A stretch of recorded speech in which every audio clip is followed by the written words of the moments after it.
আসসালামু আলাইকুম বন্ধুরা, আজকে আপনাদের মাঝে নিয়ে এসেছি মায়ের হাতের মোরব্বা রেসিপি চাল কুমড়া দিয়ে। দেখবেন ইন্টুর পর।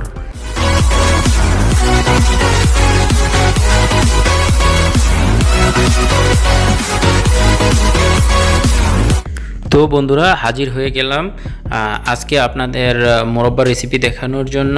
প্রথমেই সুন্দর দুটো চাল কুমড়া এবং একটা যেটা নিতে পারেন যতটা তো নিয়ে নেবেন।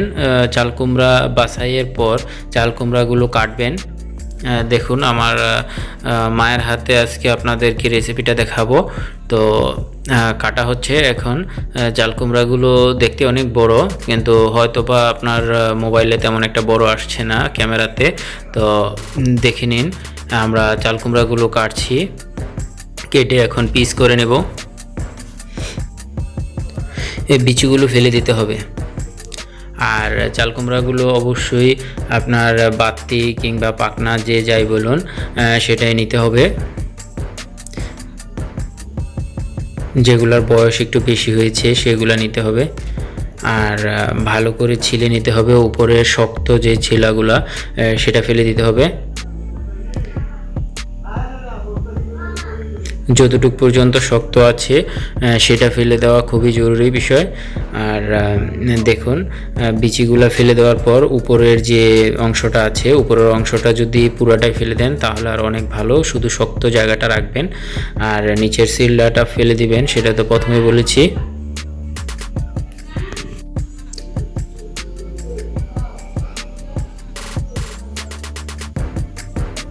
সিলার সময় খেয়াল রাখতে হবে যে শক্ত অংশটা যাতে অবশ্যই পড়ে যায়।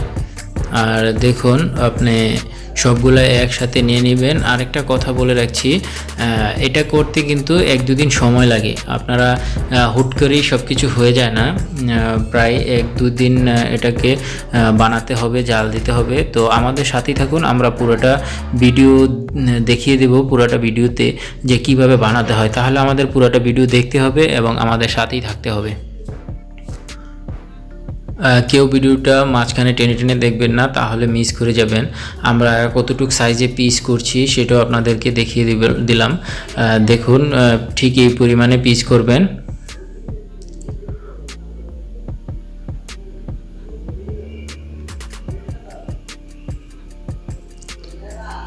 সাইজটা দেখুন, আমরা সাইজটা আপনাদেরকে দেখিয়ে দিচ্ছি, এই সাইজে বানাবেন। দেখুন, আমরা সবগুলো একসাথে কেটে নিচ্ছি।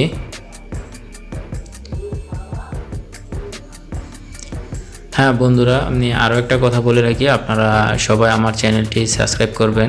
আর ভিডিওটি ভালো লাগলে অবশ্যই একটা কমেন্ট করবেন, লাইক করবেন, আর শেয়ার করতে ভুলবেন না। আর লাইক করার পর, সাবস্ক্রাইব করার পর পাশের বেল আইকনটি চেপে দিবেন, তাহলে এরকম সুন্দর সুন্দর ভিডিও আপনাদের মাঝে পৌঁছে যাবে খুব সহজেই। তো দেখুন, আমাদের অনেকগুলো পিস করা হয়ে গেছে। তো আমরা আজকে এতটুকুই নিব। এখন আরও একটা বিষয়, সেটা খুবই গুরুত্বপূর্ণ বিষয়। আপনি এটাকে শক্ত রাখতে চাইলে অবশ্যই দেখুন, পানি দিয়ে পানির মধ্যে চুন দিতে হবে। পানির মধ্যে চুন দিয়ে এটাকে অনেকক্ষণ ভিজিয়ে রাখতে হবে, প্রায় 2-3 ঘন্টা। তাহলে হয় কি, এই জিনিসটা শক্ত থাকে, নরম হবে না।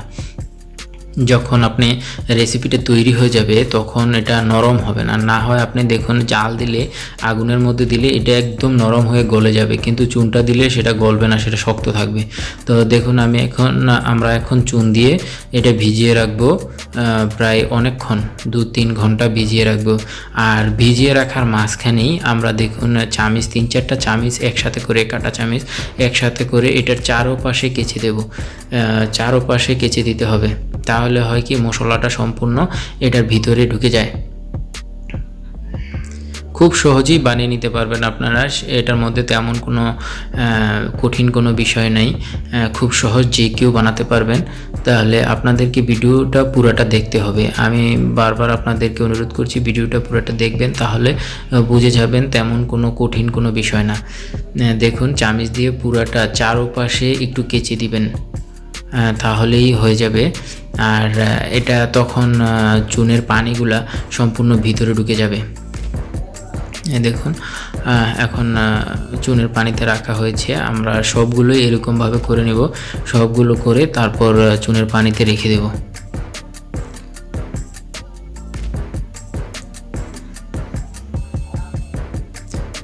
এখন 2-3 ঘন্টা পর আপনারা এটাকে সিদ্ধ করে নেবেন।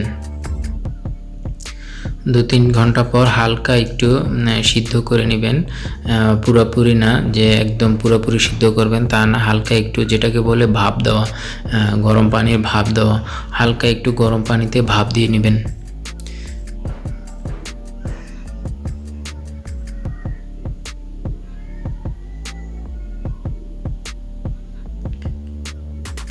দেখুন আমরা সবগুলো একটি গরম পানির পাতিলের মধ্যে সবগুলো দিয়ে হালকা কিছুক্ষণের জন্য একটু ঢেকে দেব। অল্প কিছু সময়ের জন্য ঢেকে দিলাম। আমরা এক পাতিলে সবগুলো হয়নি, তাই আমরা 2বারে দেওয়ার চেষ্টা করছি, 2বারই দেব। আর দেখুন হয়ে গেছে আমাদের। এখন আমরা উঠিয়ে পানিগুলো ছেঁকে নেব। দেখুন আমরা কিন্তু একদম নরম করিনি, 2-4-5 মিনিট রেখেছি গরম পানিতে, বাস একটু হালকা ভাপ দিয়ে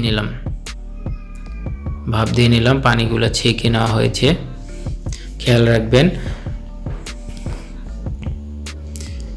পানিগুলো ভালোভাবে ছেঁকে নিলাম। ছেঁকে এখন আর পানিতে রাখবো না, চুনের পানিতেও রাখবো না, কোনো পানিতে রাখবো না, ঠিক এরকমভাবেই রেখে দেব। চলুন এখন বানানো যাক। এতক্ষণ দেখলেন আপনারা কিভাবে আপনারা তৈরি করবেন। আর দেখুন আমরা প্রথমেই পানি দিয়ে দিলাম। পানিটা একটু গরম হয়ে আসলে পানির মধ্যে আমরা এখন চিনি দিয়ে দিচ্ছি পরিমাণ মতো। আপনারা আপনাদের মিষ্টিটার পরিমাণ মতো দিয়ে দেবেন, আপনারা কতটুকু মিঠা পছন্দ করেন ঠিক ওই পরিমাণে চিনি দিয়ে দেবেন। আমরা এখন চিনি দিয়ে দিলাম। চিনিটাকে একটু নেড়ে চেড়ে গলিয়ে নেব। আর চিনিটা গলার মাঝখানেই আমরা অন্য কাজগুলো সেরে নেব। দেখুন চিনিগুলো গলে আসছে।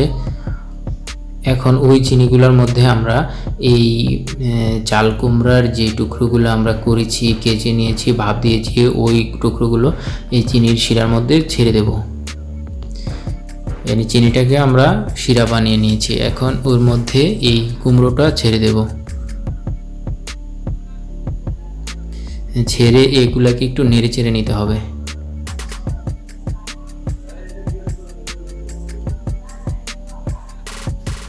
এর মধ্যে দিয়ে দিলাম সামান্য পরিমাণ এলাচ, তেজপাতা আর কিছু লং দিয়ে দেব।